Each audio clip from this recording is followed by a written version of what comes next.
Hello everyone, welcome to exam warriors. Myself Asna Khanam. हमने पिछली video में पढ़ा कि क्यों हमें वाइल्ड लाइफ और नेचुरल वेजिटेशन को कंजर्व करना है। उस वीडियो का ये पार्ट 2 है। इस वीडियो में हम देखेंगे कि किन किन तरीक़ों से हम वाइल्ड लाइफ को और नेचुरल वेजिटेशन को कंजर्व कर सकते हैं। तो सबसे पहला जो वे है, जो सबसे पहला तरीका है, how can we conserve natural vegetation and wildlife, कैसे कर सकते हैं national park, wildlife sanctuary and biosphere reserves को बना के। National parks, wildlife sanctuaries और बायोस्फीयर रिजर्व्स क्या होते हैं? ये जियोग्राफिकली मार्केटेड एरियाज़ होते हैं जहाँ पर नेचुरल वेजिटेशन और वाइल्ड लाइफ को रखा जाता है, मतलब बिना किसी ह्यूमन इंटरफेरेंस को उनको ग्रो होने का मौका दिया जाता है।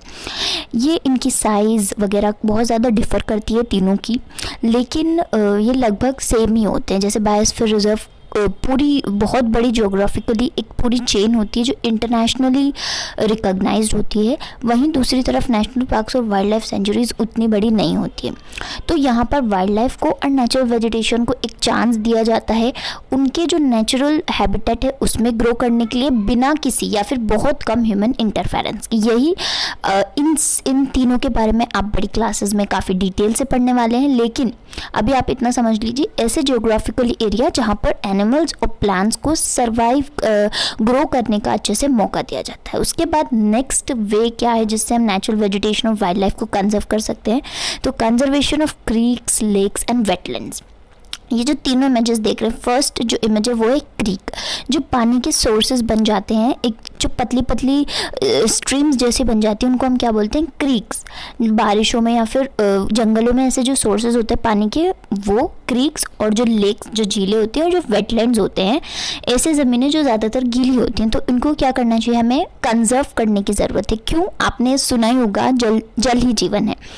तो इस तरीके से अगर पानी होगा तो नेचुरल वेजिटेशन और वाइल्ड लाइफ दोनों ही अपनी हैबिटेट को लूज़ नहीं करेंगी, दोनों ही पानी की कमी की वजह से उनको हार्म नहीं होगा।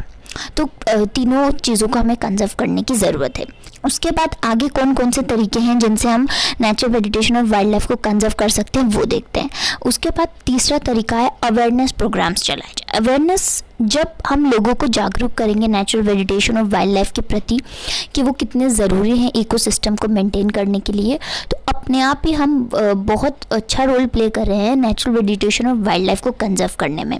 तो हमें अवेयरनेस प्रोग्राम्स, हमें जागरूकता के कैंपेन्स चलाने चाहिए कि हम लोगों को जागरूक करें कि कितने इंपॉर्टेंट है हमारे लिए प्लांट्स और एनिमल्स। जैसे कि सोशल फॉरेस्ट्री और वन महोत्सव को एनकरेज किया जाए। वन महोत्सव में क्या होता है? वन मतलब होता है फॉरेस्ट का एक उत्सव मनाना क्या होता है? वन महोत्सव। ये सेंट्रल गवर्नमेंट भी कंडक्ट कराती है और स्टेट गवर्नमेंट भी। इसमें क्या होता है?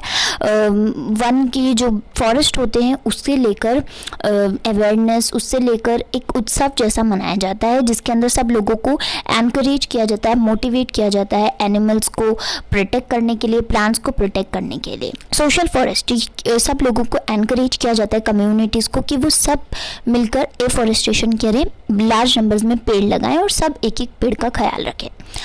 Legal backing against killing of animals. चौथा तरीका हम क्या कर सकते हैं वाइल्ड लाइफ और नेचुरल वेजिटेशन को कंजर्व करने के लिए? तो हम लीगल बैकिंग दे सकते हैं। जो जानवरों को लोग हंटिंग करते हैं, पोचिंग करते हैं, जिसके बारे में हमने प्रीवियस वीडियो में पढ़ा, हंटिंग करते हैं अपने एडवेंचर के लिए, एनिमल्स को किल कर देते हैं, उनके अगेंस्ट एक लीगल एक्शन होना चाहिए, लॉ बनने चाहिए कि कोई भी इस तरीके से एनिमल्स को या नेचुरल वेजिटेशन को हार्म ना कर सके। तो इसके लिए जब लॉ बनेंगे तो अपने आप ही कंजर्वेशन होगा नेचुरल वेजिटेशन और वाइल्ड लाइफ का।